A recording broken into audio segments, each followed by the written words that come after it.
Vëllezër musliman, duhet që të bëjmë kujdes nga cilësitë dhe nga karakteristikat e njerëzve hipokrit që nuk janë sinqertë, sepse nuk është puna vetëm thjesht o je ose je, mund të kesh edhe diçka nga cilësitë e tyre, Allahu na ruaj inshallah. Dhe neve këna i ka treguar profeti alayhi salatu wasalam në hadith dhe thotë: "Arba'un man kunna fihi", në hadith saktë dhe vërtet. 4 gjëra, kush i ka thotë ai është hipokrit i plot, komplet, është munafik, Allahu na ruaj. E kush ka diçka prej tyre ka një pjesë të hipokrizisë në zemër, pra ka mungesë sinqeriteti në zemër. Kush janë këto 4 gjëra? E para thotë: "Idha hadatha kadhab", kur flet gënjen.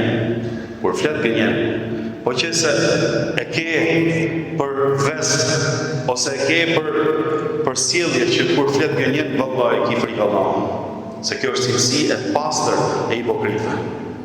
E dyta thot profeti alayhi salatu wassalam: "Wa idha wa'ada akhlaf", e kur e jep premtimin nuk e ka problem me aty premtimin, sikur s'ka ndodhur asgjë gjë.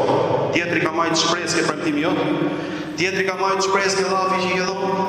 Ti hiç, subhanallah. Sigur s'ka ndodhur asgjë.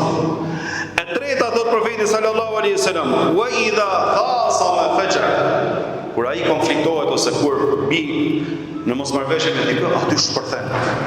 Ti e ke pas shok deri dje, e ke pas njëri të afërt deri dje, kur e shef ti u transformu komplet sa ju prek i çikit të rrisës, por mund të kesh edhe gabim, se njerëz jemi dhe mund të gabojmë.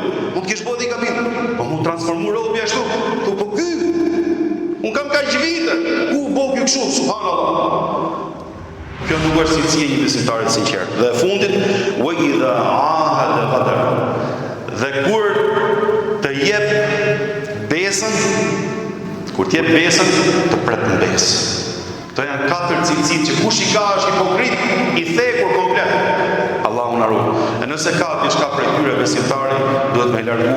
Sa më parë duhet me pasur zemrën dhe shpirtin dhe me ndru sjellje, sepse ka një krim hipokrizie ose ka një pjesë hipokrizie në zemrën dhe shpirtin e tij.